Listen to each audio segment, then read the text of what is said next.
नमस्कार दोस्तों। अभी से कुछ साल पहले की बात है। छत्तीसगढ़ के एक स्कूल में एक स्टूडेंट के साथ ऐसी डरा देने वाली भूतिया घटना घट गई ना, जिसे आज आप ध्यान से सुन लेंगे। आप हिम्मत नहीं जुटा पाएंगे ऐसा कुछ करने की जो उस लड़के ने किया था।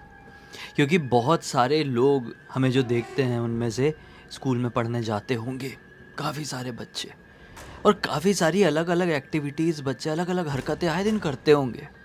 लेकिन सच बता रहा हूँ, आज की ये घटना सुनने के बाद आपके मन में एक अजीबोगरीब दहशत बैठ जाएगी और आप ऐसा कर लेंगे ना कि नहीं भाई, सीधे घर से स्कूल और स्कूल से घर, इसके अलावा कुछ भी नहीं।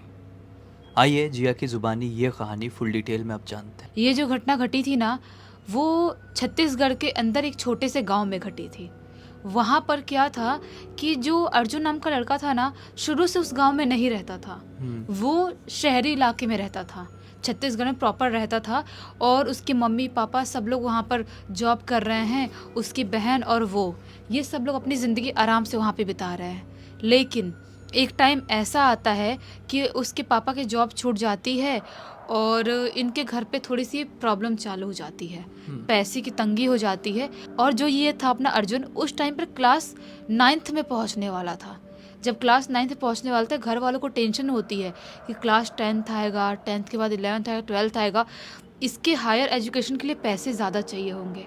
तो क्या करेंगे अब? उसके पापा की जॉब छूट गई है, उसके बाद वो बहुत जगह ट्राई कर रहे हैं, लेकिन उस लेवल की उतनी बड़ी जॉब नहीं मिल रही है जिसमें इनकी फैमिली और इनकी पढ़ाई लिखाई सब कुछ इतने अच्छे से हो जाए।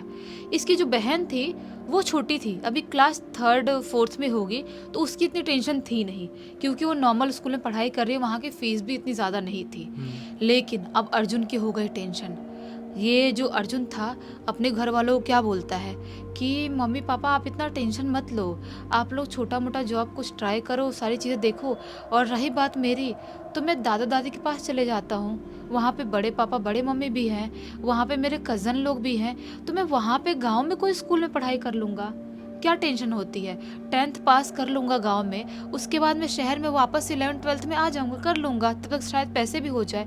2 साल की बात है ना, ठीक है मैं 2 साल गांव में पढ़ लूँगा, क्या होता है? क्या गांव में बच्चे पढ़ाई नहीं करते हैं?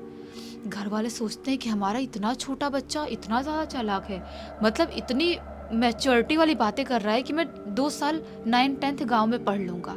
घर वाले बोलते हैं कि ठीक है बेटा, अगर तू ऐसा ही चाहता है तो हम गांव में बात करते हैं। गांव में फ़ोन किया जाता है, वहाँ पर इसके दादाजी और बड़े पापा सब लोग से बात होती है। वो बोलते हैं हाँ हाँ बिल्कुल, तुम लोग भी आ जाओ, यहाँ पर गांव में रहो, तुम लोग की घर है, तुम्हारा तुम्हारा सब कुछ है, खेत है, तुम्हारा भी ये घर है। ऐसा थोड़ी है कि तुम जॉब करने चले गए गांव से बाहर तो तुम्हारा घर नहीं है, ये आ जाओ सबके सब।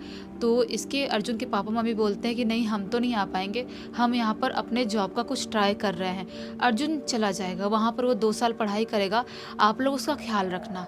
तो दादा और बड़े पापा बोलते हैं हाँ हाँ भेज दो, कोई टेंशन नहीं है। अब अर्जुन की पैकिंग की जाती है और शहर से ट्रेन पकड़ लेता है अपने छोटे से गांव में जाने के लिए। ये उसकी गर्मियों की छुट्टियों का टाइम था, तो इतना टेंशन था नहीं। क्लास 9th में जब उसको एडमिशन लेना होता, उससे पहले ही वो गांव में अपना पहुंच जाता है। गांव में पहुंचता है, वहाँ पर उसके कज़न लोग थे, उन लोगों से बातचीत होती है, उनसे पूछता है कि यहाँ पर कौन सा स्कूल है, कैसा स्कूल है, तुम लोग जो पढ़ाई करते हो वो स्कूल अच्छा है क्या? तो इसके भाई लोग बताते हैं कि, और बहनें जो थी, कि हमारे गाँव में तो एक ही स्कूल है, प्राइवेट स्कूल है, लेकिन छोटा सा गांव था ना वो, एक ही स्कूल है, तो उस स्कूल में ही हम पढ़ाई करते हैं। अगर कोई बड़ा स्कूल देखना होगा तुमको, तो तुमको दूसरे गांव या थोड़ा शहर टाइप के एरिया में जाना पड़ेगा, तो हो नहीं पाएगा, तुम पढ़ लोगे इस स्कूल में। अर्जुन बोलता है क्यों नहीं, आप लोग बचपन से उस स्कूल में पढ़ाई कर रहे हो और आप लोग भी इतने इंटेलिजेंट हो, तो मैं क्यों नहीं पढ़ाई कर सकता? ज़रूरी थोड़ी कि सिर्फ शहर के स्कूल ही अच्छे होते हैं, गांव के स्कूल अच्छे नहीं होते हैं।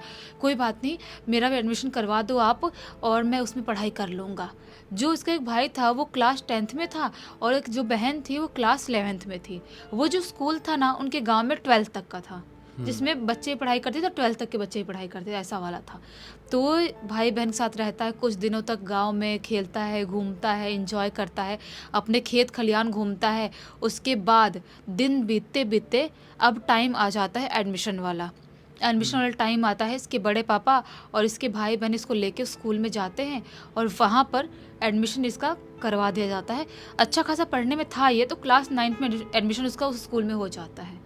जो टीचर थे वो बोलते हैं, बेटा तुम अच्छे खासे हो पढ़ाई लिखाई करने में, तुम्हारे परसेंटेज भी हमेशा अच्छा है, तो यहाँ पर भी अच्छे से पढ़ना, हमारे स्कूल का नाम रोशन करना। ये बोलता है हाँ बिल्कुल। सब हो जाता है, बुक्स खरीद ली जाती है और उसके बाद कुछ दिन के अंदर ही स्कूल भी चालू हो जाता है। ये रोज़ अपने भाई बहनों के साथ ही साइकिल से स्कूल जाया करता था अपने गांव से। और मोस्टली अभी बच्चे साइकिल से ही स्कूल जाते हैं अपने गांव में। जो बहुत छोटे हैं उनके लिए स्कूल की वैन गाड़ी कुछ ना कुछ आती है, लेकिन जो बड़े हैं साइकिल से जाते हैं। तो ये भी अपने भाई बहनों के साथ जा रहा है, डेली का इसका है। स्कूल में भी मन लग रहा है, अलग टाइप के बच्चे हैं गाँव के, सब ज़्यादा अच्छे से बात कर रहे हैं। शहर वाले थोड़ा सा घमंड मारते थे, लेकिन गाँव वाले अच्छे से बात कर रहे हैं, अच्छे से बिहेवियर इसके साथ, अच्छे से सब कुछ हो रहा है। खाना भी खा रहा है, टिफ़िन भी लेके जा रहा है, गाँव का खाना पीना रहना उसको बहुत पसंद आने लगा। उस स्कूल में पढ़ते पढ़ते उसको 2-3 महीने का टाइम हो जाता है, रोज़ आ रहा है जा रहा है। एक दिन की लगभग शाम के टाइम की बात है, वो ना इनका कुछ प्रैक्टिकल एग्ज़ाम टाइप चल रहा था। बोलते ना टेस्ट लेते, टेस्ट बोलते ना स्कूल वाले, कभी भी टेस्ट रख देते हैं कि टेस्ट एग्ज़ाम ले लेंगे हम, ऐसा वाला होता है। तो इनका चालू था, लेकिन अर्जुन थोड़ा बहुत गाँव घूमने के चक्कर में अच्छे से पढ़ाई नहीं कर पाया था, बहुत ज़्यादा मशगूल हो गया था गाँव घूमने में। तो वो अब ज़्यादा से ज़्यादा लाइब्रेरी में अपना टाइम बिताता था, लाइब्रेरी में पढ़ाई लिखाई करता था और अपने भाई बहनों के बाद ही लाइब्रेरी से बाहर जाता था, ऐसा वाला था। तो क्या होता है, एक दिन पढ़ते पढ़ते पढ़ते काफ़ी ज़्यादा टाइम हो जाता है, उसको पता ही नहीं चलता है कि कैसे शाम के 7 बजे का टाइम हो गया। और जब बाहर निकलता है लाइब्रेरी से, देखता है अच्छा खासा अंधेरा हो गया है और सारे बच्चे सब लोग जा चुके हैं, मतलब स्कूल में मैं अकेले बचा हूँ। और जब जाता है बाहर निकलने के लिए तो क्या पाता है, मेन गेट बंद है जहाँ से इसको बाहर निकलना था। अब इसको हो जाती है टेंशन कि ना ही मेरे पास फ़ोन है ना ही कुछ है और गेट बंद हो गया है। वॉचमैन अंकल जो गार्ड अंकल है वो भी बाहर दिखाई नहीं दे रहे हैं, शायद कुछ खाने पीने कहीं चले गए होंगे। अब मैं करूँ तो करूँ क्या। थोड़ी देर इंतज़ार करता है, 5-10 मिनट, सोचता है गार्ड अंकल आ क्यों नहीं रहे हैं। बाहर खड़े था, मच्छर भी बहुत काट रहे हैं, शाम का टाइम है, गर्मी का टाइम है। वो सोचता है मैं कोई क्लासरूम में जाके अंदर बैठ जाता हूँ। वो सोचता है कि लाइब्रेरी में ही जाऊँगा। लाइब्रेरी में जाने के लिए ऐसा ये मेन गेट है इनका, और गेट से ऐसे गली टाइप के एरिया से जाते जाते बहुत सारे क्लासरूम पढ़ते थे और बहुत सारे क्लासरूम के बाहर लाइब्रेरी था। तो वो क्लासरूम के पास से गुजर ही रहा था, तभी अचानक से उसे एक कमरे से किसी खुसफुसाने की आवाज़ सुनाई देती है। तो ये सोचता है कि कौन है यहाँ पर।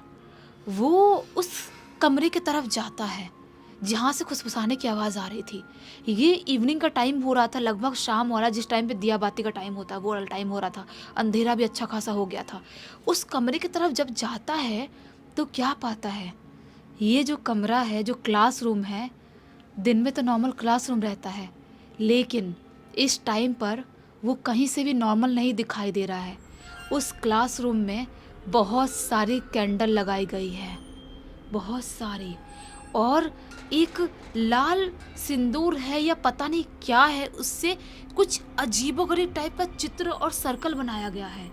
और उस सर्कल के अंदर बहुत सारी अजीबोगरीब टाइप की हड्डियाँ, नींबू, अजीब सा एक बुक रखा हुआ है जो चमड़ी से बना हुआ बुक दिखाई दे रहा है। ऐसी चीज़ वहाँ पे रखी हुई है और वहाँ पे कैंडल जल रही है। उसकी रोशनी से ये चोरी चुप्पे झांक के देख रहा है। ये अभी सब कुछ देख ही रहा होता है, डर ही रहा होता है कि हमारे स्कूल में ये सब क्या हो रहा है, कोई ब्लैक मैजिक तो नहीं कर रहा है। तभी अचानक से उसके कान में खुसफुसाने की आवाज़ आती है, अर्जुन तू यहाँ पर अभी भी है? कोई बात नहीं, यहाँ पर है तू, लेकिन अब यहाँ से कहीं नहीं जाएगा, मेरे साथ यहीं पर रहेगा। ऐसी आवाज़ उस कान में आती है और जैसे पीछे मुड़ के देखता है उसे कोई नहीं दिखाई देता है। लिटरली यहाँ उसके कान में आवाज़ आई थी जैसा कोई उसके बाजू से आके उसके कान में ऐसी बात बोला हो। और वापस से झटके में वो उस क्लासरूम की तरफ देखता है तो क्या पाता है, वहाँ पर उस सर्कल के बीचों बीच मधु मैडम बैठी हुई है। मधु मैडम कौन?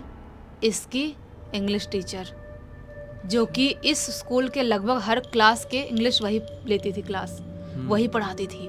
मधु मैडम बैठी हुई है, बाल पूरे खुले हुए हैं, अजीब सी काली सी मैली सी साड़ी पहनी हुई है, और उसकी जो मुंह है ना, एक तरफ देख के अजीब सा वो जो चमड़ी से बना हुआ किताब है, उस किताब से खुसफुसाते हुए कुछ तो मंत्र पढ़ रही है। खुसफुसा रही है, कुछ मंत्र पढ़ रही है, ऐसी उसको आवाज़ सुनाई दे रही है। ये उस चीज़ को देख के अभी डर ही रहा होता है, उसको कुछ समझ में नहीं आता है कि मैं क्या करूं क्या नहीं करूं। तभी अचानक से जो मधु मैडम ऐसे बुक में पढ़ रही थी ना, मधु मैडम का जो गर्दन था ऐसे मुड़ जाती है। गर्दन ऐसे मुड़ती है और ऐसा लगता है किसी ने गर्दन पकड़ के तोड़ दिया हो। अचानक से झटके में ऐसा होता है, वो अब चीखने ही वाला होता है, जोर से अपना मुंह से दबाता है, अपना मुंह और अपनी सांस वास सब रोक लेता है, सब कुछ। उसको ऐसा लगता है ये मधु मैडम नहीं हो सकती, या तो मधु मैडम है तो कुछ तो इनके साथ गड़बड़ हो रहा है। ये इस ब्लैक मैजिक वाले गोले में क्यों बैठी है समझ में नहीं आ रहा है। उसके दिमाग में हज़ारों थॉट्स चल रहे हैं, अजीब सा अंदर से घबराया हुआ है।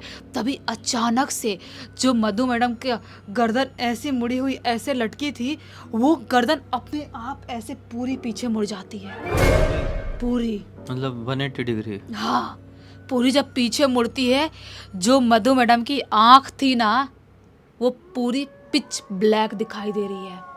पुतलियाँ है नहीं पता, पूरी तरह से गायब और पूरी काली आंख दिखाई दे रही है, और मुंह से अजीब सा कुछ खून टाइप, लार टाइप कुछ गिर रहा है।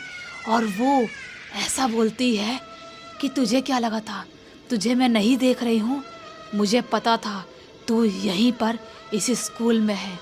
आज मैं तुझे यहीं पर ख़त्म कर दूंगी और अपने साथ लेकर जाऊंगी, ऐसा बोलती है मैडम और ज़ोर से चीखती है। जैसे ही मैडम ज़ोर से चीखती है, इसकी धक धक धक धक बढ़ती है और वहाँ से वो भागना चालू करता है। भागना चालू तो कर दिया है, लेकिन पूरे स्कूल में धुआं धुआं धुआं फैला हुआ है, कुछ भी उसको ढंग से दिखाई नहीं दे रहा है। और भागते भागते ये बाहर निकलने की कोशिश कर रहा है। उसको चीखने के, चिल्लाने की अजीब सी क्रीपी सी आवाज़ सुनाई दे रही है। अभी ये सोचता है कि मैं लाइब्रेरी की तरफ से जो पीछे वाला दरवाज़ा है वहाँ से निकल जाऊँ, उस तरफ भागने जाता ही है, उसके मुँह के सामने यहाँ पर मधु मैडम वैसी ही खौफनाक अवस्था में खड़ी हुई दिखाई देती है। अब ये जोर से चीखता है और जय बजरंगबली बोलता है और भागना स्टार्ट करता है। भागते भागते भागते ये मेन गेट की तरफ आता है। उसके दिल में, उसके दिमाग में एक ही उम्मीद थी कि शायद गार्ड अंकल आ गए होंगे, मुझे बचा लेंगे।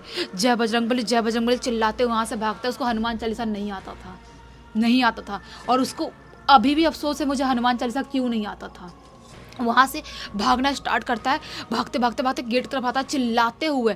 जो गार्ड अंकल बैठे हुए थे गेट के बाहर, वो चिल्लाना जैसा देखते हैं तो फटाक से वो गेट खोलते हैं, और जो अर्जुन था उसको अपने पास खींचते हैं और बोलते हैं, तू कौन है, तू इस टाइम पर तू स्कूल में क्या कर रहा था? बोलता है, मुझे कुछ नहीं पता, बस आप मुझे बचा लो, मुझे कुछ नहीं पता। बोलते हैं गार्ड अंकल, तुझे पता नहीं है, शाम एक बार हो जाए इस स्कूल के अंदर कोई भी इंसान हो, टीचर हो, खुद मैं यहाँ पर कदम नहीं रख सकते, और तू कैसे स्कूल के अंदर गया? ये गार्ड अंकल को सब कुछ बता देता है। बोलता है, अंकल मैं छूट गया था, मैं वहाँ पे फंस गया था, वहाँ पे कोई चुड़ैल है, मुझे मार डालेगी। अंकल बोलते हैं, मुझे पता है वहाँ पर कोई चुड़ैल है, इसीलिए किसी को अलाउ नहीं है शाम के टाइम में जाना।